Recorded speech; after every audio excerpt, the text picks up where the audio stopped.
Hi, I'm Graham Mitchell, and this is Couch Time. Now, first up, I would like to discuss with you Google Chrome.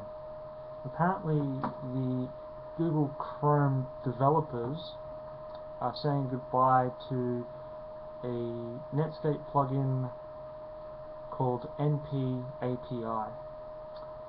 Now, this is being removed due to the fact that it is a 90s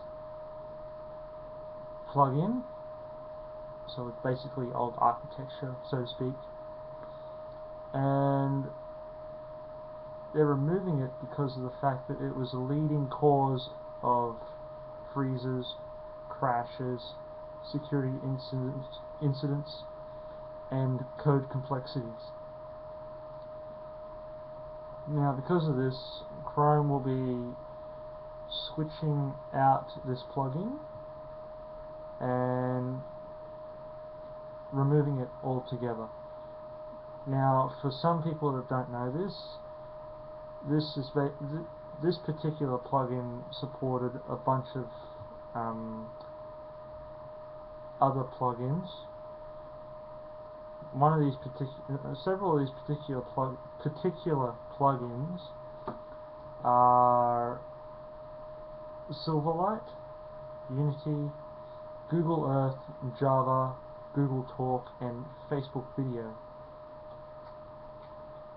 Now, apparently this was supposed to have been done last year in 2014, but I don't think they got round to it, but apparently it is definitely going this year.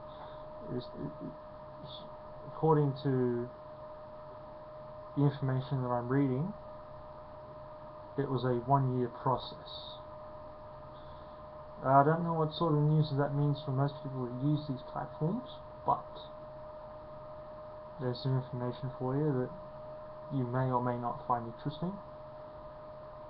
I, for one, I use the Unity platform and Java platforms quite often, and I'm not too happy about that, because that means I'm going to have to switch over to Firefox. I don't use Internet Explorer, as most people don't use Internet Explorer because it's useless. The next thing I would like to talk to you about is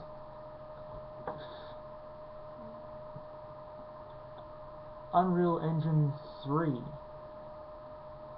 Now, I haven't really done much research on this, but with the research that I've looked at the moment, apparently it was used by a fan to remake Resident Evil 2. He did that as a learning project. Now, some people might find that interesting. Me, I find that very interesting, because you don't see that very often. But these days, a lot of things are being made game-wise, animation-wise, movie-wise. Everyone loves the new technology. Everyone loves new technology.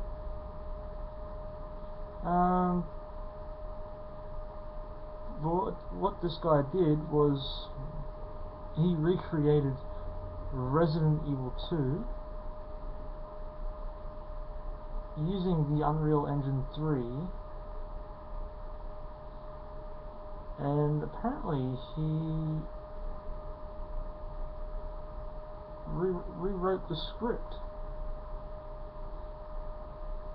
Now, I'm pretty sure that would take a lot of work, but there's not much information on this. There is, however, a link that I can provide which might give you some insight onto what happened. There is also a 1-hour YouTube video with a full walkthrough of what he's done. I'm not too, couldn't they just like write it down, because a 1-hour video, no one wants to sit through a 1-hour video, unless of course you're watching a movie. Plenty of those do go around. In other news,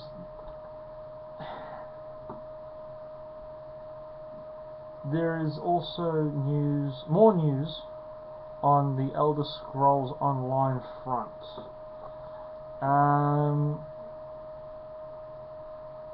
The game's been out for 10 months on PC, and they have made the switch from paid subscriptions to free-to-play. Now, a lot of people are very unhappy about that. I myself am very unhappy about the way that MMOs are constantly making more and more MMO games that are just not good enough, so to speak, to be honest, because, alright, I'll be quite honest, the best MMO that I've played so far was World of Warcraft. Now, a lot of people will hate me for that, because they'll turn around and simply say, oh look, a nerd, a geek, or something like that, and really, I don't care. But I loved a lot of hours on that game. It was the most fruitful of all the MMOs that I've come across.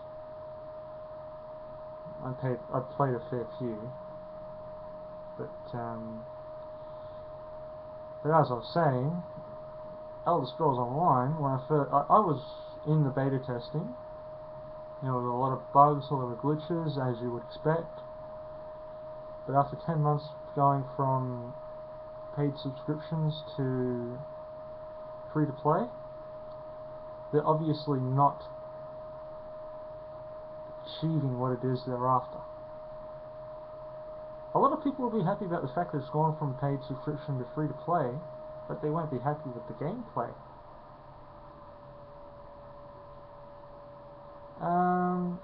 According to this, on March 17, PC gamers will no longer be required to pay a subscription charge in order to log in and play the game.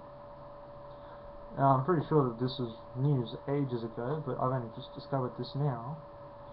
And they're also launching Elder Scrolls Online on PS4 and Xbox One on June the 9th.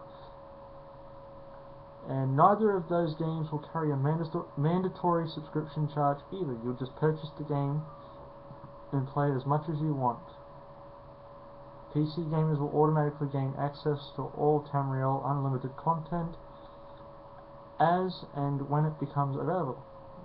Tamriel is the land in which the Elder Scrolls revolves around, basically, and there's a long history of that. You got actually, I only ever heard of the Elder Scrolls through the Elder Scrolls 3, Morrowind, basically, and then there was the fourth one, Oblivion, and then the fifth one, Skyrim. Beyond that, I haven't looked at the first or second one, to be honest.